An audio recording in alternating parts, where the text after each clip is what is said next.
Por que nós humanos usamos os dígitos de 0 a 9 para compor todos os números do nosso sistema, chamado sistema decimal?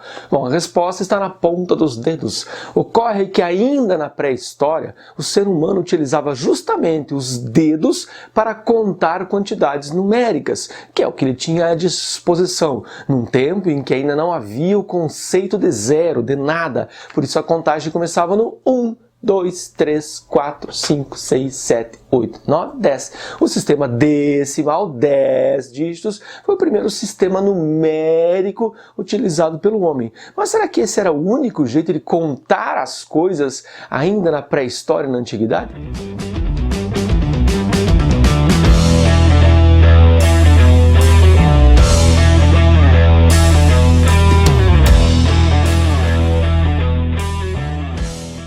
Os babilônicos não usavam o sistema decimal, até porque limitava a quantidade de dígitos que eles poderiam contar de uma única vez, afinal, usava-se apenas as mãos.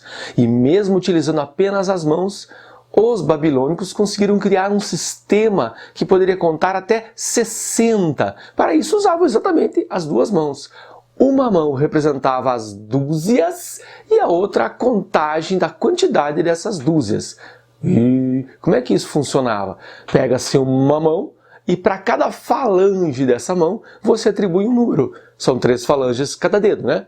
1, 2, 3, 4, 5, 6, 7, 8, 9, 10, 11, 12. Completei uma dúzia. E o dedão, está solteiro? Bom, o dedão era justamente o indicador da contagem. Eu apontava para a primeira falange do dedinho mindro e então indicava que eu estava contando o número 1, 2, 3, 4, 5, 6, 7, 8, 9, 10, 11, 12. Completava o 12, eu erguia um dedo da outra mão. Opa, completei uma dúzia. E aí podia continuar contando, mais 1, 2, 3, 4, 5, 6, 7, 8, 9, 10, 11, 12. Completei uma dúzia. Bom, agora eu tenho 2 dúzias na outra mão. E assim até completar exatamente as 5 dúzias. Portanto, eu tinha até 60. Percebam qual é a explicação de por que a nossa hora está dividida em 60 minutos e os nossos minutos divididos em 60 segundos. Exatamente por conta desse sistema que vai de 1 a 60, criado pelos babilônicos. Muito bem, mas seriam apenas esses 2 sistemas, o decimal e o que usa os dígitos de 0 a 60? Não, existem outros meios de contagem. Há 20 mil anos antes de Cristo, historiadores encontram objetos que são chamados de varas de contagem. Nessas varas, como essa que você vê na imagem, o responsável pela contagem costumava colocar risquinhos para indicar as unidades que ele estava contando. 1 risquinho, 2 risquinhos, 3 risquinhos para 1, 2, 3 objetos. Ocorre que com o tempo essas varas ficavam repletas de risquinho e ficava muito confuso conferir essa contagem. Por isso, com o passar dos anos, esta vara foi adquirindo novos símbolos de contagem. Por exemplo, a cada 5 risquinhos costumava-se colocar a letra V, indicando exatamente uma mão espalmada, uma mão aberta, o número 5. Depois disso, com o tempo, com o passar dos anos, para indicar a contagem do número 10, colocava-se uma letra X. Assim você contava 1 risquinho, 2 risquinhos, 3 risquinhos, 4 risquinhos, no 5 colocava-se a letra V. E depois continuava. 6, 7, 8, 9, no 10 colocava a letra X. Isso mesmo, você é esperto e percebeu. A letra V e a letra X, esses risquinhos, são a célula formadora do sistema de numeração romano. Exatamente, assim você poderia representar o número 4 originalmente com 4 risquinhos, ou então com um risquinho e a letra V. Assim como o número 6 poderia ser 6 risquinhos ou a letra V e um risquinho depois da letra V, e assim sucessivamente. Professor, o senhor está falando de sistemas de numeração e vai deixar passar a história do ábaco? De jeito nenhum. Deixei o melhor para o final, uma vez que há uma polêmica a respeito da origem do ábaco. Existem 2 sistemas de numeração semelhantes ao ábaco. Um é sumério, embora o seu nome seja ábaco romano, ele é originalmente sumério. E o outro é o famoso ábaco chinês. Vamos a eles. Eu apresento a vocês o ábaco, pelo menos como ele deve ter parecido, semelhante a isso, para os sumérios que o inventaram lá por volta de 2500 a 2300 a.C. O ábaco original é sumério, mas nós o conhecemos como ábaco romano, porque foram os romanos que o aperfeiçoaram, o tornaram inclusive móvel, através de uma prancheta com contas presas a uma espécie de corda ou barbante. Já que os primeiros ábacos sumerianos eram feitos na terra ou na areia, onde se construíam sulcos, dentro deles se colocavam pedregulhos, divididos em duas séries de colunas.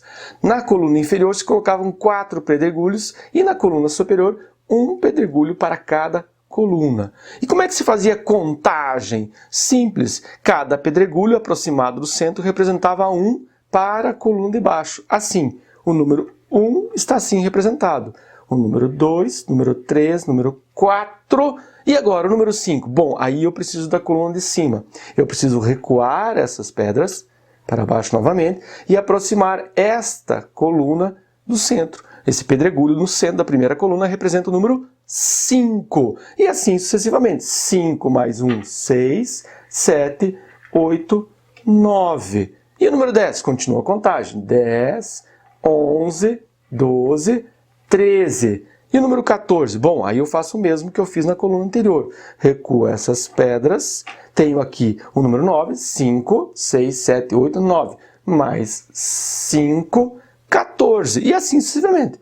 15, 16, 17, 18, 19 e assim seguem a contagem. Esse é o ábaco sumeriano, que mais tarde será chamado de ábaco romano. Mas e o ábaco chinês original, que surgiu lá por volta de 2500, 2700 a.C.? Bom, para isso precisamos fazer uma pequena implementação no nosso ábaco, no nosso demonstrativo de ábaco.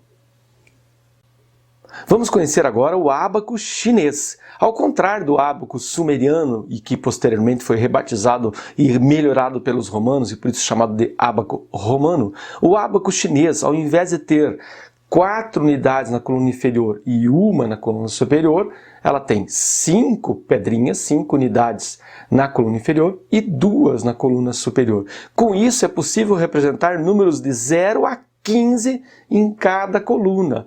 Isso torna esse sistema um sistema hexadecimal, de 0 a 15, 16 números. O sistema hexadecimal, mais tarde, será utilizado em computação. Isso mesmo, é uma das formas de representação numérica computacional, é o sistema hexadecimal, nascido aqui no ábaco chinês, lá por volta de 2500 a 2700 a.C. E como é que isso aqui funciona, tio? Simples, a parte inferior é muito próxima daquela que era o ábaco mesopotâmico ou romano. Você vai contando de unidade em unidade. 1, 2, 3, 4, 5. Contudo, se você precisa representar o número 5, você também pode representar assim, ó. Baixa todas as outras e baixa uma unidade da coluna superior, que representa exatamente o número 5. Aqui estamos representando o número 5. Assim, 5, 6, 7, 8, 9, 10. Ora, 10 mais um número 5 aqui, eu tenho o número 15. 5 mais 5, 10, mais 5, 15. Assim, nessa coluna eu consigo representar de 0, tudo para cima, 0, até tudo para baixo, tudo para o centro, eu represento o número 15. De 0 a 15, assim eu tenho 16 dígitos. O mesmo se repete para as demais colunas do ábaco chinês original. Existem dezenas de ábacos de diversas origens, como esse que a gente viu, o ábaco sumeriano ou romano, o ábaco chinês, o ábaco japonês, o ábaco árabe, indiano, russo, enfim, diversos outros sistemas de numeração que antecederam os modernos sistemas numéricos computacionais.